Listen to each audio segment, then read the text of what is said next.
গত রাত আমি হঠাৎ করে কালবেলা নিউজ পোর্টালে একটা নিউজ দেখতে পাই।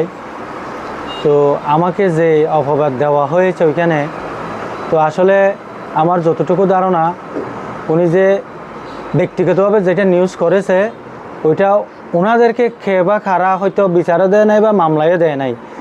এরা নিজ থেকে আমার সাথে কিছু রোশানুল থাকার কারণে এই নিউজটা করেছে। যে জাহাঙ্গীরে নিউজটা করেছে উনি হচ্ছে মুজিবুর রহমান প্রকাশ মুন্না কালামুন্নার জামাই জাহাঙ্গীর। তো ওনাদের একটা জায়গা জমিনের বিচার আমরা করেছিলাম। আমরা ডকুমেন্টপত্র দেখে যেখানে সঠিক ডকুমেন্ট আছে ওদেরকে আমরা জায়গাটার রাইটে আমরা দিয়েছিলাম। এই জায়গার বিচারের পরিপ্রেক্ষিতে ওনার জামাই জাহাঙ্গীর 12টা ইয়াবা মামলার আসামি এবং ওনার বাসা হচ্ছে ফেনী ছাগলনাইয়া, বর্তমানে উনি ঢাকা যাত্রাবাড়ি থাকে। উনি কালবেলার সোর্স। উনি আমাকে প্রতিনিয়ত 210 দিন বিভিন্ন ধরনের ফোন দিছে এবং এক পর্যায়ে আমাকে উনি 1 লক্ষ টাকা দাবি করছে। তখন ওনাকে আমি কোনো ধরনের টাকা দিই নাই, ওনার সব কিছু আমি ব্লক মেরে দিছি।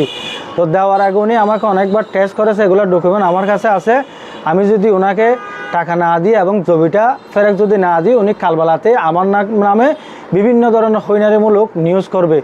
তখন আমি ওনাকে এক প্রকার বলছি যে তোমার যেরকম ইচ্ছে ওইরকম নিউজ করো, এটা আমি বলে দিছি। তো আমার কথা হচ্ছে আমি যদি কারোর সাথে ব্ল্যাকমেল করি বা কারোর সাথে অবৈধ কিছু করি, সেই ক্ষেত্রে আমি যার সাথে করেছি উনি হয়তো চাইলে থানার বিচার দিতে পারতো, নাহলে কোর্টে বা মামলা। কিন্তু এরকম কিছু ডকুমেন্ট নাই। উনি আমার একটা বাচ্চার ছবি নিয়ে ওইটা ফেসবুক থেকে নিয়ে এআই দিয়ে একটা ভিডিও করে আমাকে ইয়াবা আখ্যাতি দিয়ে একটা নিউজ করেছে। তো কালবেলার মতো এত বড় একটা নিউজ পোর্টাল, জনপ্রিয় একটা নিউজ পোর্টালে এইভাবে যদি দালালের কথা যদি ভুলভাল নিউজ করে তাইলে এটা তো হয় না। পরবর্তী এইসব নিউজ যদি আরেকবার যদি করেন সেক্ষেত্রে আমি আইনের আশ্রয় নিতে বাধ্য হব। এবং আমাকে যে মাদক বিহারী বলে আখ্যাতি দেওয়া হয়েছে, আপনারা প্রশাসন ভাই এবং সাংবাদিক ভাইয়েরা এলাকায় এসে আমি ব্যক্তিটা কেমন, আমার কোনো অভিযোগ আছে কি না, ইয়াবা মামলা আছে কি না, আমি সম্পৃক্ত আছি কি না, আপনারা এখানে তদন্ত করতে পারবেন।